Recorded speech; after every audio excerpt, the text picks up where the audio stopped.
Terima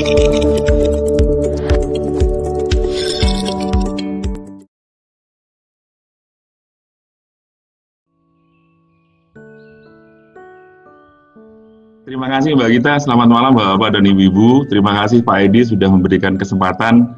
Selamat malam, ini ada Prof. Agus Wadi. Prof. Agus Wadi ini merupakan penguji saya pada waktu doktor. Jadi mungkin Om Yon dulu harusnya mengambil salah satu pengujinya dari Prasmul sehingga ada yang bantuin pada saat melakukan penulisan disertasi gitu ya. Oke, saya akan mulai materi yang akan saya share. Sebenarnya kelanjutan dari materi yang sudah pernah saya bawakan di webinar sebulan yang lalu. Mbak Vera bisa minta bantuan untuk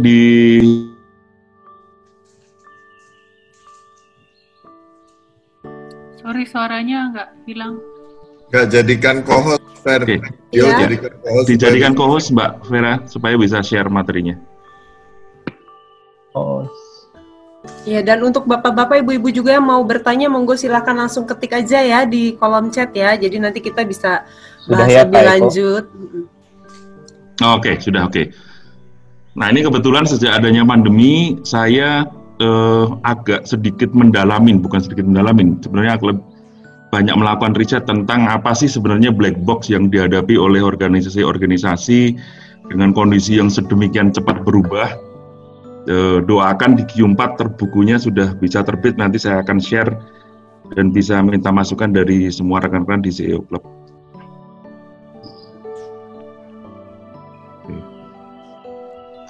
Oke, untuk malam ini saya berikan judul New Way of Doing Business for New Normal gitu ya. Kondisi sedemikian cepat berubah, sebenarnya black box-nya apa? Black box itu saya umpamakan black box-nya pesawat gitu ya. Kalau pesawat lagi jatuh gitu kan, ada data-data apa saja sih yang terjadi di situ dan lain sebagainya, sehingga kita bisa segera mengetahui apa yang terjadi. Nah, ini saya umpamakan seperti itu untuk mengetahui sebenarnya apa sih yang harus kita lakukan sebagai insan bisnis di dalam menghadapi pandemi, perubahan yang dengan cepat, dan kemudian kita kebingungan apa yang harus kita lakukan. Saya kutip sebuah quote yang menarik dari Benjamin Franklin. Ini salah satu pendiri Amerika yang tidak pernah menjadi presiden, tetapi salah satu pendiri yang sangat terkenal karena juga merupakan ilmuwan. Benjamin Franklin menyatakan bahwa change is the only constant in life.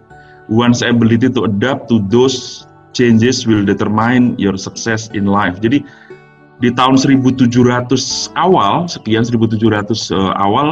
Benjamin Franklin bahkan sudah meramalkan bahwa akan terjadi banyak sekali perubahan di dunia, dan kemudian mereka yang akan survive, sukses, hanyalah mereka yang bisa beradaptasi terhadap perubahan-perubahan yang terjadi. Nah, sekarang saya akan masuk di dalam sebuah gambaran. Saya yakin bapak-bapak dan ibu-ibu bisa menebak sebenarnya gambar ini gambar apa dan ada di mana. Ada yang tahu? Mbak Gita tahu nggak, Mbak? Gambarnya ada di mana, Mbak? Itu kan di itu Pak, Pancoran Pak, tahun 50-an ya ini ya? Iya, ini patung Dirgantara di Saya Pancoran. belum lahir ya Pak, soalnya. Ini tebak-tebak gitu ya. Saya juga belum lahir ya, jangan dikira saya udah lahir ya Mbak Gita ya. Yang sudah lahir mungkin saya nggak tahu, sesepuh advisor ada yang sudah lahir atau belum gitu ya. Nah, kemudian saya bukakan kondisi saat ini. Kalau kita perhatikan perubahannya luar biasa besar sekali gitu ya. Luar biasa ekstrim kalau boleh dibilang. Yang sama hanyalah patungnya gitu ya. Moga-moga patungnya nanti nggak dipindahkan gitu ya. Kalau begitu patungnya dipindahkan kemudian menjadi hilang sama sekali. Yang tersisa mungkin sekarang ini kondisinya mungkin hanya 5% atau less than 5%. Nah, kondisi lingkungan bisnis ini juga berubah sedemikian cepat. Bahkan perubahan-perubahan yang terjadi seringkali mengalami kayak semacam quantum leap lah. Perubahan yang kita tidak bisa ramalkan seperti kondisi pada saat ini. Tahu-tahu pandemi muncul, kemudian kita kebingungan dengan apa sih yang harus dilakukan supaya bisa survive, hal-hal apa yang harus diperkuat, hal-hal apa yang harus disiapkan. Nah, saya mencoba untuk melakukan riset di dalam konteks di level organisasi dan di level para CEO-nya, para pemimpin, atau di dalam leadership club banyak dibahas menjadi para TMT, top management team. Top management team itu mirip dengan keanggotaan tadi di Pak Edi yang sebutkan tadi. Anggota CEO club adalah para CEO atau para direksi dan one level down gitu. Apa yang harus dikuasai mereka dan apa yang harus dibangun di organisasi mereka. Nah, ini gambaran dunia tadi. Ini yang pasti semuanya sudah muntah-muntah lah mendengarkan dunia yang makin VUCA gitu ya. Makin volatile, uncertainty, complexity, ambiguity. Ada menurut banyak periset ada dua sebenarnya pendorong utama dari kondisi VUCA. Yang pertama namanya adalah globalization. Jadi globalization itu mendorong VUCA karena kemudian orang bisa lintas batas dari satu negara ke negara yang lain. Kalau misalnya tidak terjadi globalization, kita bayangkan misalnya tidak ada pergerakan orang dari China keluar China, mungkin pandeminya tidak akan menular secepat ini. Atau sama juga pada saat menular di negara yang lain pun kalau tidak terjadi globalisasi tidak seperti sekarang yang begitu cepat meledaknya. Hanya dalam waktu kurang dari 3 bulan sudah menjadi pandemi yang sifatnya global. Nah, bisnis sebenarnya konteksnya sama. Globalisasi, borderless, flat world kata si Milton Friedman, membuat perubahan yang di ujung dunia atau kejadian yang ada di ujung dunia itu bisa menstimulus hal-hal yang mirip, serupa, atau berbeda juga di ujung dunia yang lain. Kalau kita pernah baca buku Butterfly Effect bahwa kejadian yang di ujung dunia sana itu seperti kepakan sayap dari pengaruhi membuat dampak yang besar di ujung dunia yang lain. Nah, kemudian yang kedua yang sekarang kita alami dan kita rasakan bahwa teknologi disruption, perkembangan teknologi yang sedemikian cepat itu mengubah landscape bisnis menjadi makin VUCA. Kalau kita bayangkan yang paling gampang lah misalnya, bahwa kehadiran komputer kemudian komputer berjaringan di dalam konteks internet itu sangat merubah pola berbisnis yang harus dilakukan oleh banyak orang, banyak organisasi.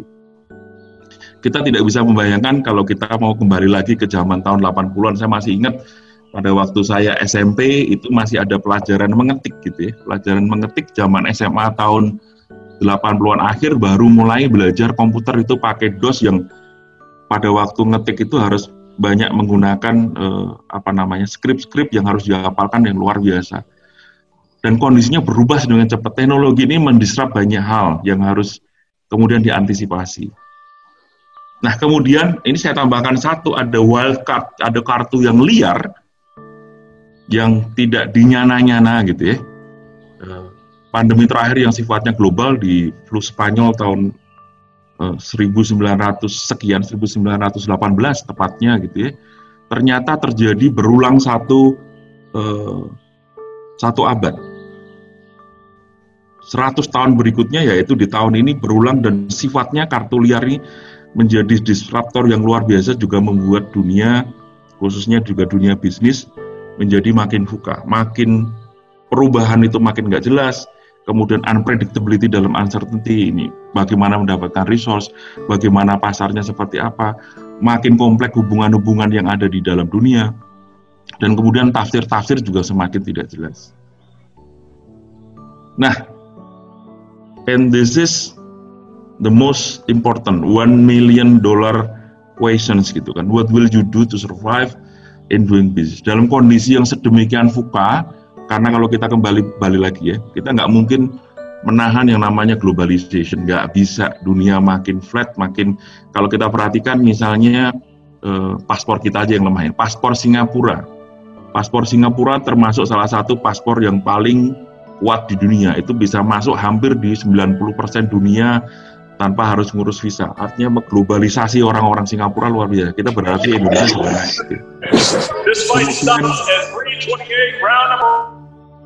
Kemudian teknologi juga tidak bisa dihalangin, apalagi dalam industri 4.0 nanti AI, kemudian machine learning dan seterusnya itu juga tidak bisa dihalangi. Teknologi disruption ini juga menjadi suatu hal yang sangat berperan dan tidak bisa dihalangi. Oleh karena itu, dunia makin VUCA itu sebuah keniscayaan. Artinya apa? Kita yang di dalam organisasi sebagai pemimpin harus menyiapkannya, tidak dalam menolak di konteks yang terjadinya VUCA world.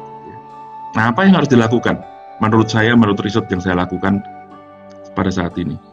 Nah, sebelum masuk ke sana, saya ingin putarkan sebuah video tentang Michael Jordan dan Chicago Bulls.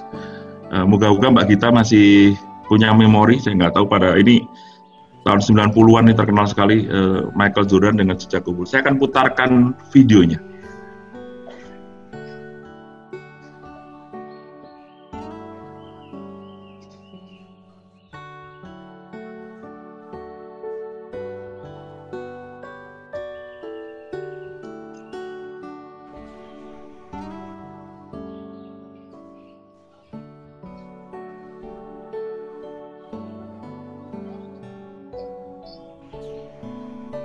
Raiko, videonya memang nggak ada suaranya ya? Ada suaranya. Oh, nggak kedengaran suaranya ya? Suaranya nggak muncul, sorry. Ayo udah. Moga-moga masih bisa menikmatin gambarnya. Oke, ini adalah gambar tentang seorang Michael Jordan dan Chicago Bulls. Gitu ya. Mirip dengan banyak konsep di dalam bisnis, misalnya coaching gitu ya. Kalau sekarang salah satu karakter yang paling penting di dalam yang harus dimiliki oleh smart leader adalah kemauan melakukan coaching. Coaching juga populer lebih dahulu di dunia olahraga, sport, dan kemudian diambil konsep itu, construct itu di dalam dunia bisnis, dan kemudian mendapatkan tempat yang luar biasa juga pentingnya. Nah, ini juga sama nih, kalau kita lihat seorang Michael Jordan, Anda perhatikan bagaimana dia sangat lincah sekali, sangat lentur sekali, sangat dinamis untuk bisa apa? Untuk bisa menyarangkan bola basket di dalam gawang, di dalam ring basket. Walaupun ada banyak tantangan, walaupun banyak dinamika, menurut saya sih permainan bola basket merupakan salah satu permainan olahraga yang salah satu yang paling dinamis, pergerakannya luar biasa besar.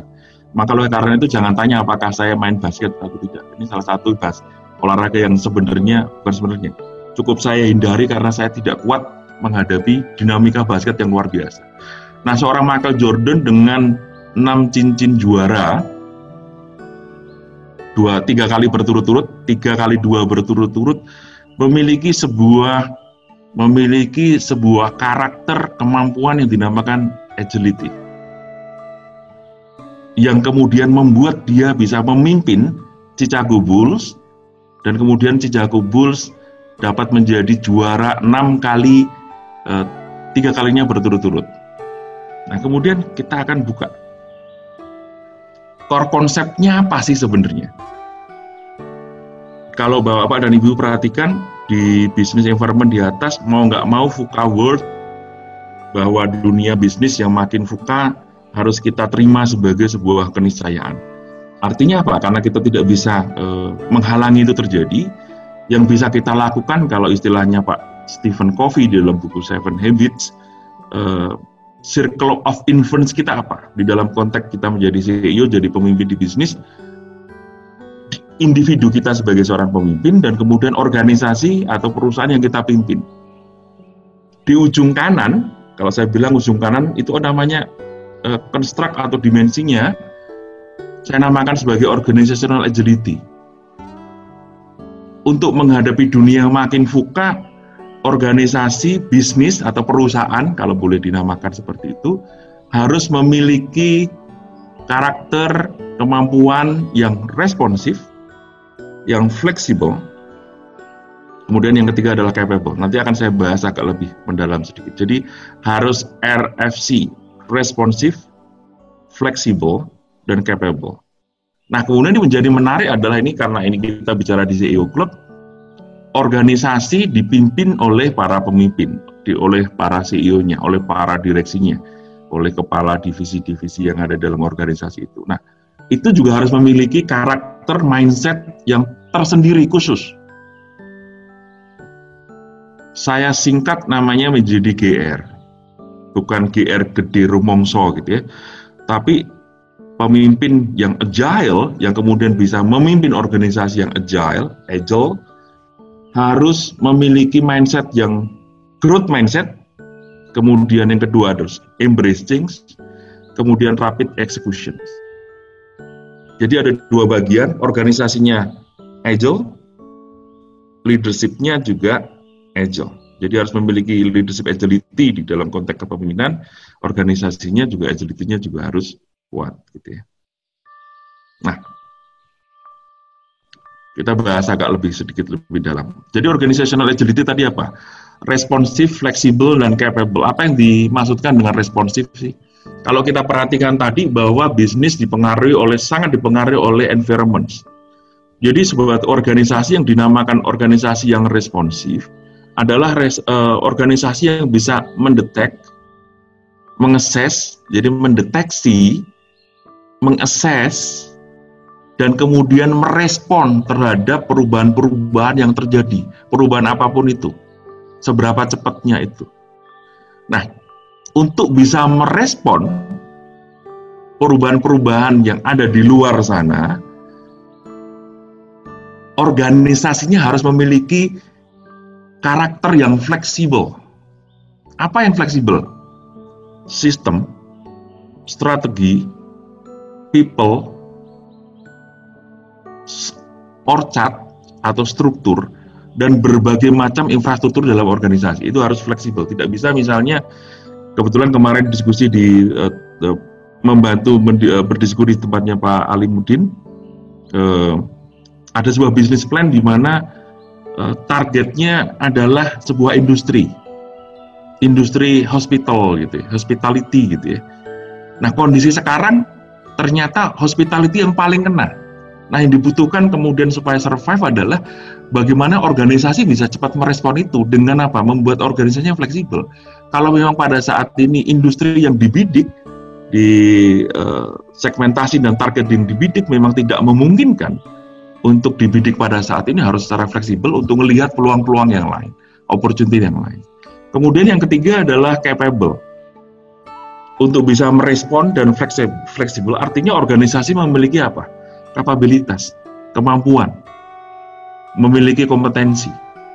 Organisasi yang fleksibel adalah organisasi yang struktur organisasinya itu fleksibel, sistemnya fleksibel. Nah, apakah memang struktur dan sistem organisasi itu untuk mengubahnya atau mengejasnya terhadap kebutuhan yang ada, apakah organisasi memiliki kemampuan itu? Nah, itu yang harus dilihat oleh bapak-bapak dan ibu-ibu sebagai seorang pemimpin di organisasi. Apakah organisasi Anda responsif nggak? Atau jangan-jangan organisasinya tidak responsif, rigid, tidak melihat terjadi perubahan, membiarkan bisnis berjalan seperti biasa, padahal dunia berubah. Gitu kan. Apakah organisasinya fleksibel? Lawan fleksibel adalah tadi saya sudah sempat bilang rigid, tidak mau berubah, walaupun kondisi di luar berubah, menuntut perubahan, kita tetap menggunakan cara-cara lama, sistem lama, infrastruktur lama. Kemudian dilihat lagi apakah punya capability enggak untuk kemudian melakukan hal-hal yang sudah dibutuhkan di atas, responsif dan fleksibel. Nah, kemudian secara individunya sendiri seperti apa? Harus memiliki yang namanya growth mindset. Apa itu growth mindset? Growth mindset itu adalah sebuah mindset, sebuah paradigma bahwa segala sesuatu itu harus tumbuh, harus memiliki kemampuan untuk unlearning dan kemudian learning kembali gitu kan. Saya juga masih sering ketemu orang-orang yang selalu bilang the good old days gitu ya, bahwa cara-cara lama dipakai terus karena berhasil di masa lalu. Iya, itu di masa lalu dengan konteks yang berbeda. Jadi yang namanya strategi selalu berubah, yang namanya analisa selalu berubah, dan seterusnya. Para pemimpin harus memiliki mindset itu, bahwa harus belajar setiap saat karena apa? Stimulus berubah setiap saat. Nah, kemudian itu didukung oleh yang namanya embrace change. Apa yang membedakan embrace change dengan accepting change? Kalau accepting ya sudah diterima begitu aja, kita hanya menjadi korban aja, menjadi objek gitu. Kalau embrace change, saya kasih highlight menerima dengan sukacita, dengan senang. Perubahan itu, di dalam perubahan ada opportunity gitu loh. Pada saat ada perubahan pasti ada opportunity di situ, dan kemudian dengan senang hati menerima perubahan itu, memanfaatkan perubahan yang terjadi dan kemudian mengambil kesempatan gitu ya. Karena perubahan tadi sudah dibahas sebelumnya, perubahannya merupakan sebuah keniscayaan. Nah, kemudian yang penting yang ketiga, pemimpin harus memiliki kemampuan apa? Rapid execution. Perubahannya cepat terjadi kok kita masih berlama-lama membahas, kita tersandung sistem yang tadi yang rigid, yang red tape-nya sedemikian tebal, birokrasinya panjang segala macam. Harus bisa melakukan pengambilan keputusan yang cepat, tentu aja tidak meninggalkan rasionalitas dan komprehensif dalam proses pengambilan keputusan. Jadi kalau di organizational agility ada 3, di leadership agility juga ada 3. Growth mindset, embrace change, kemudian rapid execution. Saya lanjutkan lagi. Nah, kemudian pertanyaan berikutnya adalah how agile is your business principles? Jadi kalau business principle itu dari sekian banyak literatur, pengalaman, dan diskusi, saya kemudian mengelompokkan menjadi 5 prinsip yang utama dalam bisnis. Jadi agility itu diterapkan di dalam konteks apa dalam bisnis?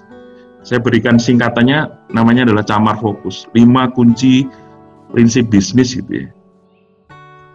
Organisasi harus agile terhadap apa? Kalau kita perhatikan, prinsip bisnis pertama namanya adalah cash generation. Bagaimana produk jasa kita laku. Tadi Pak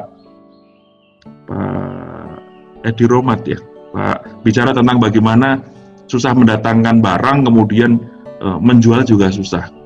Bisnis itu yang paling utama adalah memastikan produk atau jasa kita laku. Nah, di dalam konteks agility, pada saat kemudian ada masalah di dalam portofolio kita, barang atau jasanya, misalnya tidak bisa terjual atau tidak laku seperti biasa, bagaimana caranya kita bisa agile, bisa merespon, bisa tadi detect, assess, respon, kemudian apakah memang kita harus mengembangkan produk baru atau jasa baru, apakah kita kemudian harus melakukan perubahan-perubahan terhadap produk jasa yang existing agar kemudian bisa laku. Itu adalah agility di dalam konteks cash generation. Kemudian yang berikutnya, bicara tentang operation margin. Bisnis, prinsip yang kedua adalah memiliki margin yang positif tentu aja. Bahwa total cost yang keluar lebih rendah daripada hasil penjualan kita. Nah, kalau kondisi-kondisi yang berubah itu kemudian membuat terjadi perubahan di dalam margin yang kita miliki, yang sebelumnya masih positif kemudian jadi negatif, kemudian kita harus berpikir secara agile apa yang harus kita lakukan. Apakah kita bisa tingkatkan penjualan sambil menahan total cost, atau kita masih bisa menurunkan total cost sambil mempertahankan penjualan, atau jangan-jangan mau nggak mau sekarang penjualan turun, tetapi kita usahakan bahwa total cost-nya turun mengiringi total penjualan, atau lebih cepat daripada total penjualan kalau bisa. Untuk apa? Mempertahankan margin. Jadi secara agile kita ngelihatin di prinsip yang kedua ini. Kemudian yang ketiga, product velocity atau bahasa gampangnya itu omset. Pasti terjadi banyak penurunan omset misalnya. Apa yang harus kita lakukan kemudian untuk kita bisa catch up kembali untuk menaikkan omset kita atau mempertahankan atau menjaga omset yang kita inginkan. Misalnya kalau dalam bisnis restoran, tadi Mbak kita ya, di dalam bisnis restoran, sebelumnya banyak offline kemudian menjadi online, dan mungkin ada hal lain yang harus kita bagikan. Apakah organisasi kita cukup agile di dalam konteks itu? Yang keempat, company growth. Tentu aja ini prinsip bisnis yang memang harus secara hati-hati kita lihatin. Apakah tahun 2020 kita masih bisa growth? Enggak. Secara rata-rata kemarin sudah diumumkan oleh pemerintah bahwa Q2 kita minus 5,3. Moga-moga Q3 bisa rebound dan kita tidak masuk ke resesi, dan kemudian berlanjut ke Q4 bisa rebound dan positif dalam waktu 1 tahun. Artinya kalau secara rata-rata atau secara makro tumbuh, moga-moga kita bisa ikut dalam perusahaan company yang tetap masih bisa growth, atau paling tidak mempertahankan omset atau total pendapatan yang kita miliki. Kemudian yang berikutnya, customer intimacy. Dalam kondisi sekarang, customer semakin menjadi king karena apa? Tadi mendrive laku tidaknya produk atau jasa kita, margin yang kita berikan, dan mungkin sekarang akan rebutan customernya karena mereka menahan pembelian atau mungkin daya belinya menurun. Nah, otomatis kita harus makin intem. Dan apakah sistem organisasi kita itu bisa secara agile merubah sistem lama yang mungkin tidak cocok dengan konteks yang sekarang terjadi. Nah, ini 5 alat yang bisa 5 prinsip yang harus kita lihat dengan alat ngelihatin tadi apakah seberapa agile sih organisasi kita di dalam 5 prinsip yang utama di dalam bisnis. Nah, ini pertanyaan yang paling penting. When will you start? Atau moga-moga will-nya dihilangkan, itu sudah have done, sudah dilakukan di bulan-bulan yang lalu pada saat pandemi baru mulai. Karena kalau tidak pasti akan ketinggalan seperti perlombaan formula. Jadi begitu salah start aja di dalam perlombaan formula, pasti langsung bisa ketinggalan sekian banyak. Bahkan termasuk pada waktu mengganti ban, begitu kecepatan mengganti ban di bawah, kalau sekarang misalnya di bawah 3 detik, pasti sudah akan kesusahan untuk mengejar kompetitors. Jadi kapan Bapak-bapak dan Ibu akan ngelihat lagi apakah organisasinya sudah agile, apakah para pemimpinnya sudah agile atau belum. Dan kemudian untuk penutup saya akan putarkan lagi videonya. Saya nggak tahu, moga-moga masih bunyi, kalau nggak kita nikmatin aja gambarnya.